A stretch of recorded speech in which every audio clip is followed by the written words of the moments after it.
इस मूवी की स्टार्ट में हम कुछ लोगों को देखते हैं जिसमें हस्बैंड का नाम हनीफ और उसकी वाइफ का नाम नादिया होता है। हनीफ अपनी पूरी फैमिली के साथ उस प्लेस पर जा रहा होता है जहां पर वो चाइल्डहुड में रहता था, यानी ऑर्फनेज होम में, क्योंकि हनीफ ऑर्फन बच्चा था जिसे बाद में एक कपल ने अडॉप्ट कर लिया था। खैर, हनीफ अपने पूरे परिवार को ये सारी बातें बता ही रहा होता है कि सडनली उसकी कार की किसी चीज से टक्कर हो जाती है, और जब इस बात का एहसास हनीफ को होता है तो वो जल्दी से कार से बाहर आता है और वो ये देखने की कोशिश करता है कि आखिर उसकी कार की टक्कर किससे हुई है। वहाँ पर उसे एक हिरन दिखाई देता है जो कि अब मारा जा चुका था। ये देखकर हनीफ को उसके लिए काफी बुरा लगता है। खैर, बाद में वो सब वहाँ से निकल जाते हैं। वहीं दूसरी तरफ हमें एक बच्ची दिखाई देती है जिसे काफी ज्यादा चोट आई होती है। सीन चेंज हो जाता है और अब हम हनीफ और उसकी फैमिली को देखते हैं जो कि अब ऑर्फनेज होम में आ चुके थे। वहीं पर उन्हें दो और ऑर्फन लोग मिलते हैं जो कि इतने वक्त से इसी ऑर्फनेज होम में स्टे कर रहे थे, क्योंकि उन दोनों को किसी ने भी अडॉप्ट नहीं किया होता है। वहीं पर दो और लोग अपनी फैमिली के साथ आते हैं जो कि हनीफ के काफी अच्छे फ्रेंड्स होते हैं। उनमें एक शख्स जिसका नाम रानी होता है, वो बाकी सब लोगों को पूरा घर दिखा रही होती है। उसी दरमियान ही हनीफ का जो बेटा होता है वो उस रूम के डोर तक पहुंच जाता है जिस रूम को काफी लंबे वक्त से बंद रखा गया था। उस बच्चे को रूम की तरफ बढ़ते हुए रानी देख लेती है और वो उस बच्चे को डोर के पास पहुंचने से पहले ही रोक लेती है। रानी उसे बताती है कि ये रूम असल में ऑर्फनेज होम की केयर टेकर का था जो कि और में ही रहती थी। एक दिन वो लेडी वहाँ की बच्ची को काफी बुरा भला कहने लगी क्योंकि उसे यकीन था कि उस बच्ची पर शैतान का साया है। और ये बात जब उन्होंने ऑर्फनेज के बाकी बच्चों को बताई तो वहाँ के बच्चों को ये बात काफी अजीब लगी और उन्हें लगा कि शायद वो लेडी पागल हो गई है। इसी वजह से उन्होंने उस शख्स को रूम में ही लॉक कर दिया। उस लेडी ने रूम से उन्हें काफी आवाजें लगाना शुरू कर दिया कि वो लोग डोर को अनलॉक कर दें, और यहाँ तक कि उसने डोर पर अपना सिर मारना भी स्टार्ट कर दिया। लेकिन वहाँ के बच्चों ने इसके बावजूद भी डोर को ओपन नहीं किया। बाद में जब उस रूम में आवाजें आना बंद हो गई तो उन्हें कुछ शक हुआ, और बाद में जब उन्होंने डोर को अनलॉक किया तो उन्हें पता लगा कि उस शख्स की काफी वक्त पहले ही मौत हो गई है। जिसके बाद उन्होंने वापस से डोर को लॉक कर दिया और तब से लेकर आज तक वो रूम लॉक है। हनीफ का बेटा ये सारी बातें सुनकर काफी ज्यादा डर जाता है। बाद में जब हनीफ अपनी कार के पास पहुंचता है तो उसे अपनी कार पर खून के दाग नजर आते हैं और साथ ही उसे वहाँ पर कपड़े का टुकड़ा भी मिलता है। ये सब देखकर हनीफ काफी ज्यादा शॉक हो जाता है और उसे अब शक होने लगता है कि उसने हिरन को ही हिट किया था या फिर किसी और को। बाद में हनीफ अपनी वाइफ के साथ एक्सीडेंट वाली प्लेस पर जाता है। वहाँ पर जब वो सही से देखता है तो उसे दूसरी तरफ एक बच्ची दिखाई देती है जो कि जमीन पर बेहोश होकर पड़ी थी। वहीं पर उन्हें एक बस दिखाई देती है जिसका काफी वक्त पहले एक्सीडेंट हो गया था, और वो बस कहीं और की नहीं बल्कि उसी ऑर्फनेज की ही होती है। ये देखकर हनीफ और उसकी वाइफ बस में जाते हैं।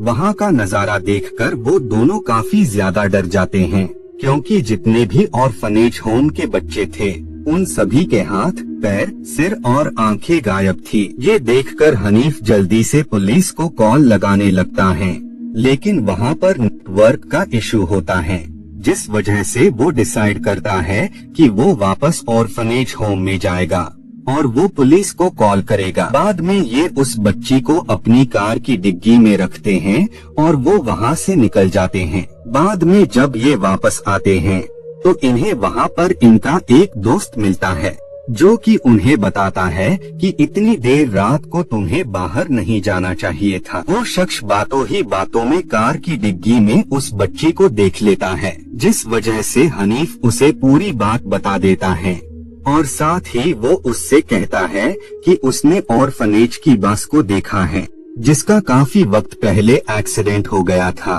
उस बस में मौजूद बच्चों के साथ बहुत ही बुरा हुआ है, क्योंकि किसी ने ब्रूटल तरीके से बॉडी पार्ट्स को उनकी बॉडी से अलग कर दिया है। उनकी बातें सुनकर उनका साथी उस प्लेस पर जाने का डिसाइड करता है। बाद में जब वो उस बस में पहुंचता है तो बस का डोर अचानक से ही लॉक हो जाता है और वहीं बाहर हम ब्लैक क्लोथ्स को पहने लेडी को देखते हैं। उस लेडी को देखकर हनीफ का दोस्त काफी ज्यादा डर जाता है और अगले पल ही वहाँ पर बहुत सारे इंसेक्ट्स आ जाते हैं जो कि उस शख्स के पूरी बॉडी में फैल जाते हैं और उसकी काफी दर्दनाक तरीके से मौत हो जाती है। इधर ऑर्फनेज में हम एक शख्स को देखते हैं जो कि नाइफ को लेकर आईने के सामने खड़ी होती है और वो अपनी ही बॉडी पार्ट्स को नाइफ से अलग करने लगती है। वहीं ऑर्फनेज में दूसरी लेडी के साथ बुरे वारदात होने लगते हैं। वो लेडी जब बेड पर होती है तो उसी पल ही ऊपर से काफी सारे इंसेक्ट्स उसके ऊपर आकर गिरते हैं। उन इंसेक्ट्स की वजह से उसे काफी ज्यादा पेन होने लगता है और वो काफी ज्यादा शाउट करने लगती है। इधर उस शख्स का हस्बैंड आ जाता है और वो अपनी वाइफ की ऐसी हालत देखकर काफी ज्यादा डर जाता है, जिस वजह से वो हनीफ और उसकी वाइफ से हेल्प मांगने लगता है। बाद में जब हनीफ वहाँ पर आता है तो उसी दौरान ही वो लेडी भी वहाँ आ जाती है, क्योंकि इंसेक्ट्स की वजह से उसे काफी पेन होने लगती है। बाद में जब वो वोमिटिंग करती है तो उसके अंदर से काफी सारा खून और इंसेक्ट्स निकलते हैं, लेकिन इसके बावजूद अभी भी उसकी बॉडी में इंसेक्ट्स मौजूद थे जो कि पूरी बॉडी में मूव कर रहे थे, जिस वजह से वो अपने हाथ की स्किन को अलग करके इंसेक्ट्स को बाहर निकालती है।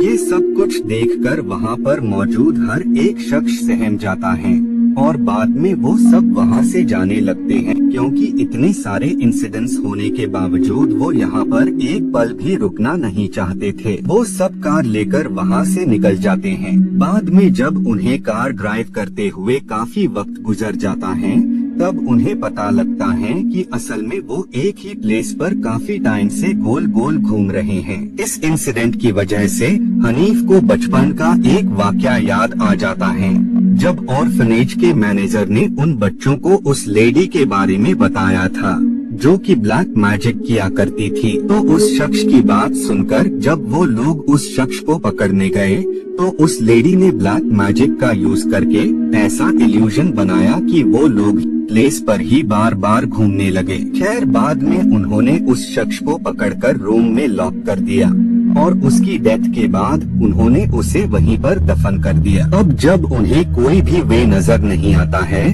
तो वो वापस से ऑर्फनेज हाउस में जाने का डिसाइड करते हैं। इधर ऑर्फनेज में हम दो बच्चों को देखते हैं, जिसमें से एक बच्चा अपने लिप्स को ही सिल लेता है।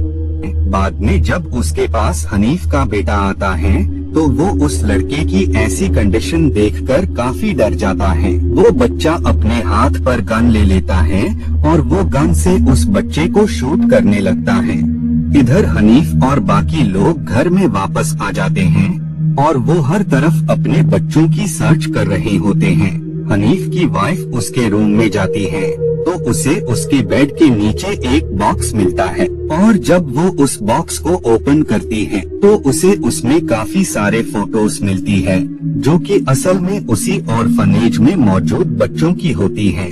और यहाँ हमें पता लगता है कि असल में वो शख्स इनोसेंट नहीं बल्कि काफी बुरा शख्स है जो कि अनाथ बच्चों पर काफी जुर्म किया करता था। वो उन बच्चों को काफी ज्यादा मारा पीटा करता था और साथ ही उनके साथ गलत सलूक भी किया करता था।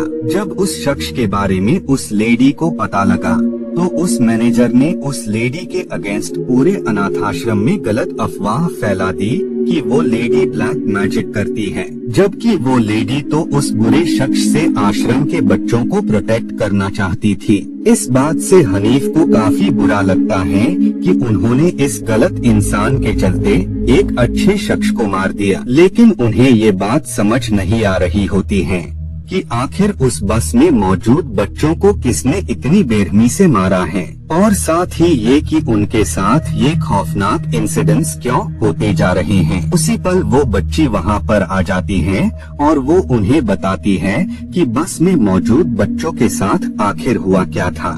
वो उन्हें बताती है कि उनकी बस में ब्लैक क्लोथ्स पहने एक लेडी आ गई, जिसने कुछ स्पेल्स को बोलना शुरू कर दिया।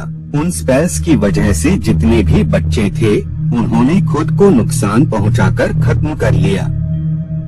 लेकिन उस बच्ची ने हेडफोन लगाए थे, जिस वजह से उसने उन स्पेल्स को सुना ही नहीं, इसीलिए वो उस लेडी के कंट्रोल में नहीं आ पाई। बाद में जब वो वे में हेल्प मांगने जाती हैं, तो उसी पल हनीफ की कार ने उसे हिट कर दिया, जिससे वो वहीं पर गिरकर बेहोश हो गई। बाद में वो वहाँ से जाने लगते हैं। उसी पल वो लेडी वहाँ पर आ जाती हैं और वो उन पर अटैक कर देती हैं। वो उन पर काफी ज्यादा टॉर्चर करने लगती हैं।